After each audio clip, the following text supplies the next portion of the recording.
I'm Rachel. And I'm Nick. And we spent every weekend this summer turning this little backyard shed into a tiny guest home. So as winter quickly approaches and we are in fall, it is raining outside. So on this rainy day, come check out what we have gotten done.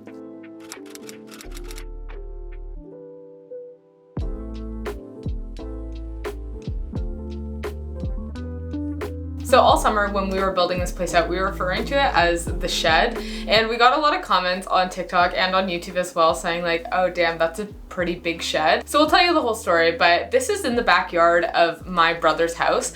We normally live in our van and we built out our van with our own hands. And we are here in the city that my brother lives in to work for the summer. So this kind of became our project throughout the summer. So I think in this video, we're still gonna be referring to it as the shed, but basically in this structure, there's two sides and this was the older side. Now when we started building this out, there was an array of different materials here. There was insulation, it was pretty old and we did have to replace some of it, but I can't even tell you, there was like particle board, plywood, like a faux brick, MDF paneling. There was all sorts of things here that we had to take out. And this side was definitely the most difficult to work on. So as you can see here, we did just repurpose the stuff that was in the shed before and stuff that's inside of my brother's house that he wasn't using to make like a mini little kitchenette area. Then right beside us here is a little place for someone to work. We didn't really know what the previous owners were doing in this space. We didn't know, like there was a lot of junk in it, but they weren't using it as a garage. It wasn't really a shed. There's also no like bed or anything in it. It was just this odd sort of space that we didn't really know what was happening. When we first came into this space, however, there was a dresser like right in the corner here. So we always kind of imagined like a table being here and just imagine this being kind of the workspace sort of an area. Rachel's family is kind of split up between the two provinces, both BC and Ontario. So they're often flying back and forth to see one another. So in this space here, we wanted a place for family members to be able to come and work from home, as we know that a lot of us have been doing since COVID. So we wanted to have a space for people to kind of work from home, and we know it's not like a big crazy fancy work area, but just basically like a desk and a chair just for someone to set up a laptop and kind of have this place as their own space when coming to visit.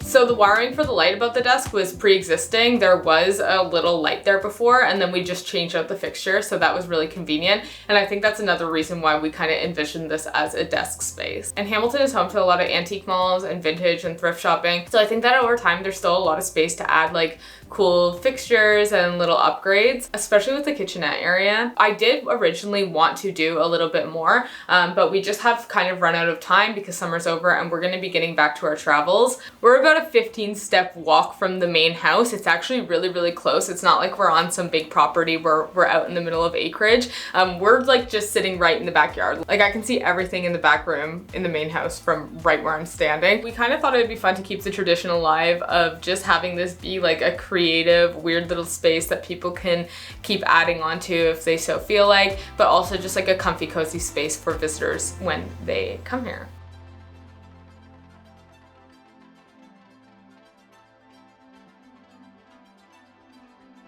So as Rachel had mentioned about the two sides, this is the other side.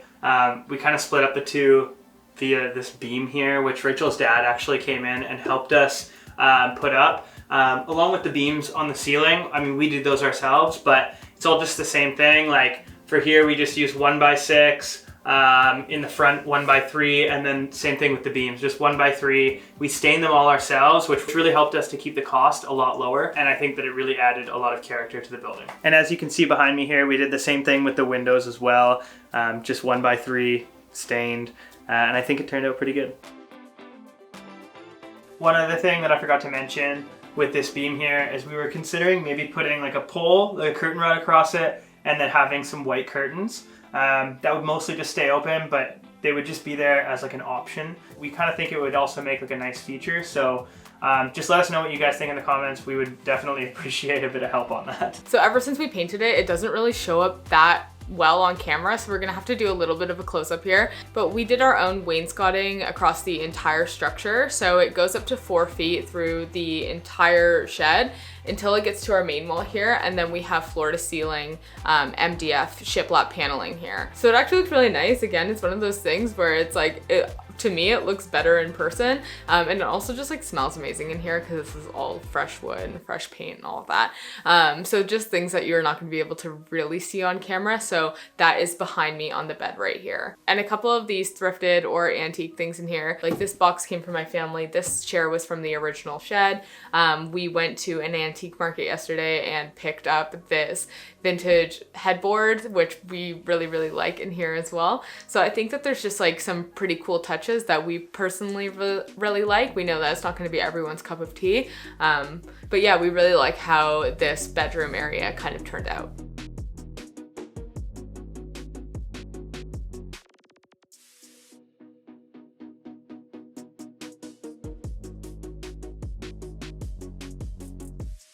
I'd say it pretty well took us like the entire summer working every weekend, because I've been working a brick and mortar job here with our van just kind of parked in the driveway. So yeah, it's just been every single weekend, working all week at a different job and then coming back and spending time trying to get this done. So it's taken a little while. As soon as we saw this kind of like weird, funky, quirky little space just sitting in my brother's backyard going unused, we're like, okay, we need to work on that. Yeah. So we just really felt called to do it, and it was a fun project for us. We have always kind of dreamed about one day being able to build our own home on land, or something like that. And of course it's been 2 years since we built our van build, which if you're interested in looking at our van build, we built that for less than $10,000, and we will link that video here. Speaking of money, let's talk about how much the build cost and how we were able to kind of keep costs down in this build. So the entire cost of the build was about $2,000 Canadian. And there were a lot of things that we did to try and keep the cost down. So the first thing that we did was we actually didn't install any flooring. We just worked on the subfloor that was already here, which is, kind of raised in certain spots here and there. But Rachel had this really fantastic idea to just stain the subfloor, the same stain as like the cross beams and the window frames. Like we would have added flooring if we had the time and resources, but like Nick said, the floor is really uneven, which is really extremely not ideal. I'm not going to sit here and pretend like that's ideal, but we definitely didn't have time to level. We don't know how to level the floor, and we could probably find out, but it would take us. We are leaving next week, and we just finished, so we didn't have time for any other projects than what we did in the shed this summer. The drywall took a lot longer than we thought as well. First time working with drywall, and it was not fun. It was, yeah, I have a whole new respect for people who do drywall as a career. They make it look so easy, and it's not really that easy. The next way that we kept costs down that I did kind of mention earlier is that a lot of the stuff that is in here is just repurposed from like in my brother's basement and the stuff that was already in the shed as well. So like some of these old chairs, like the desk was in the house before, the fridge, I mean obviously that's not brand new. And then another way that we kept costs down was of course just building our own window frames, doing our own ceiling beams, even the beam in between the two rooms. With the help of my dad really helped with this beam. Yeah, it helped a lot. And we were really lucky because the place was already mostly insulated. So a lot of people who are gonna do a project like this will probably not have a fully insulated shed structure thing. We did have to replace some of it, but not a lot. Not a lot of it. This whole side, the insulation was like almost perfect. Yeah.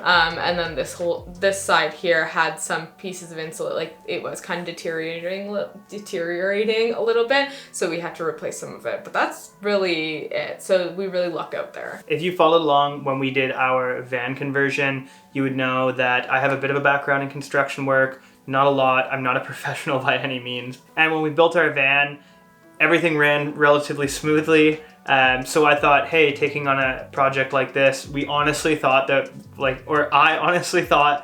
we were gonna get it done in like a week, like 5 days worth of work maybe. But as Rachel mentioned, like just running into problems with the drywall and not doing that before. It was a huge learning curve, and we definitely, we learned a lot along the way. I think this just helps us to understand for any future projects that we take on what it really takes and what it's going to entail. We knew that we had to work for the summer. We couldn't be driving around the US anymore. We had to be back in our home country in a place that we could pick up jobs. I picked up work on film sets, and Nick has been picking up work doing moving, and we've been saving all of our money. We're parked in my brother's driveway, and we saw a space that could have used some extra love, and we gave extra love to it. So that's kind of what this project was all about. Like Nick said, we did really learn a lot, and we are probably gonna do more other random weird shit like this in the future, because this is just shit that we like to do. We're passionate about tiny living, we're passionate about alternative living, and before anyone says that this is not a tiny home because it doesn't have a shower or a bathroom, we have been living in our tiny home for 2 years, which is an ambulance. It's our tiny home on wheels, and that also doesn't have a shower or a bathroom. So it's a kind of a bathroom. It has a porta potty, which we were not going to put in here. If you want to check out our van build, definitely do so. We also documented this whole build on our channel, and we are going to be taking off to go overseas next week. So we really hope that you follow along for that. Thanks to anyone who followed along with us this summer, and we will see you in the next video. Thanks for watching. Okay, bye. Bye.